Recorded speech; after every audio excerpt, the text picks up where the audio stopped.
Yo, what's up, guys? Coming at you January 26th, Sunday, 2020. Um, I'm giving a little reaction here. I just found out Kobe Bryant passed away. I'm probably going to choke up in this video, but just wanted to just give my reaction to it. I just talked to my good friend Nate Day and also Elmore Digna DC. What's up, fellas? Um, and yeah, I'm kind of questioning, like, why do I feel so emotional about it? I'm an NBA fan. I like the NBA. I'm not crazy with it. I watch playoffs. I saw all the championships that the Lakers won, and I think the biggest thing that's come up for me, I'm 38. He was 41, and I think what's coming up for me is when I first moved here. I'm from Missouri originally, and I came out here to Los Angeles, and it was a new place to me. And I never knew. I didn't get in touch with this until I think he passed just a couple hours ago. But I think when I came to LA, it was so new. But I'll never forget, how big the Lakers was out here, and everybody was talking about it. And the city just seemed, I always said this even before he passed, was that the city seemed like a different place when they were winning, and it was people were really happy talking to each other, like, yeah, Lakers this, I mean, on the radio, and I think that made me feel at home a little bit. It made me feel like I was in LA, the LA dream and all of that. And so I think it just made me feel comfortable. I don't know if that makes sense to anybody, if anybody relates to that with sports or a TV show or something. It just kind of makes you feel comfortable. And I think him being a staple here really made me feel comfortable. And I think the person he was, although he wasn't a perfect person, I think it made me feel I related to a lot of the things of who he was, what he talked about. The work commitment was a big thing.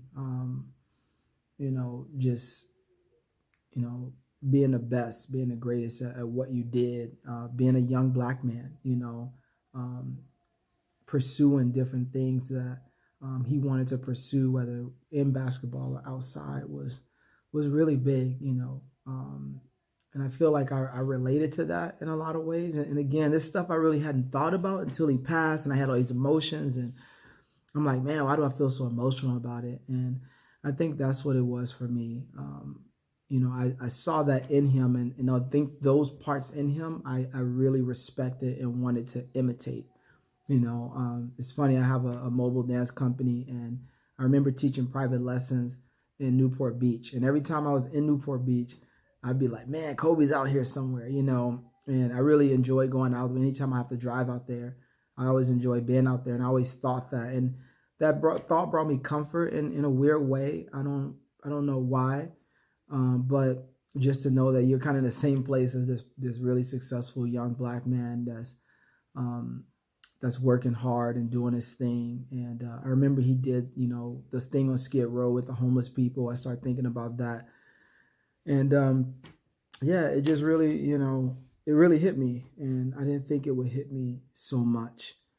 In a way it did. I definitely feel sad, and just to know that we were, like I said, around the same age, and my wife is 40, he was 41, and yeah, I just feel I really, I just really feel emotional and feel sad about the whole situation. So just thought I'd make a video and just explain some of that, about just kind of my raw emotions. I guess it helps to talk about it, and to talk to other people. And I understand that he represents, whenever things happen to celebrities, my philosophy is that it's a representation of really what's happening in the world, to millions and billions of other people. So I know there was other people that died in a plane crash, and there's other people that have died yesterday and that are dying now, that will die within the next hour.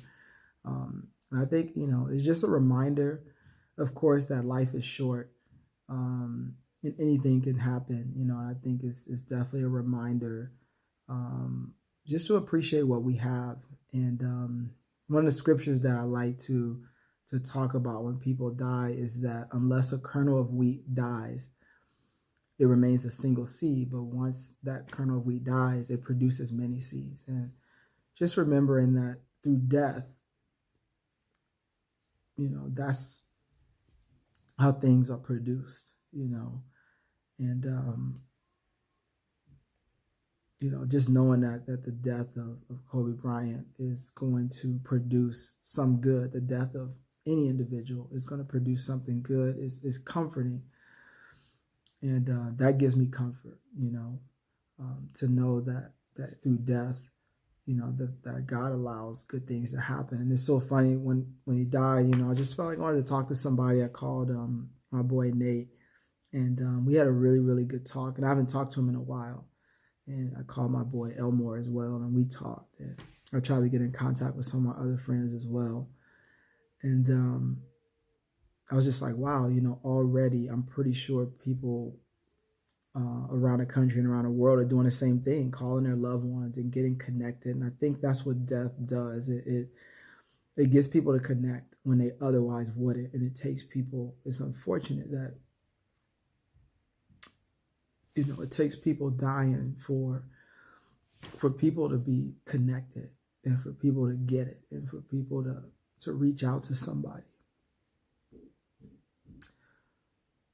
So, but I'm glad that God has that what is it, the silver lining, to death, and even thinking of my death, and when my wife or kids or my mom or dad, brother, sister, when they die, that it's going to be difficult. And when people in your life die, it's very difficult.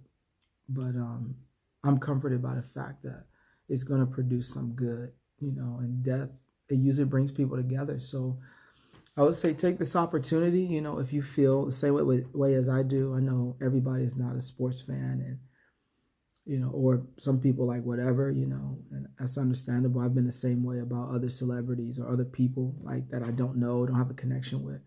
But this one hit unexpectedly kind of a lot.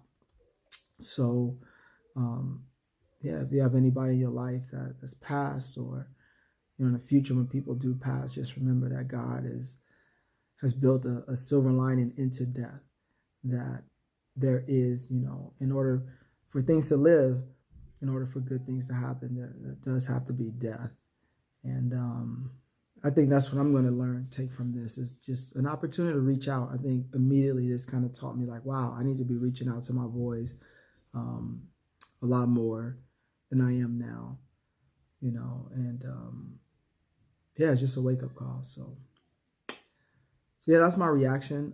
Just very personal. I'm not getting into other things I couldn't get into, who he was and all these other things. I mean, I think a lot of people know who he was, but just my personal response and stuff. So, all right, you guys, enjoy your day, and reach out to the people you love.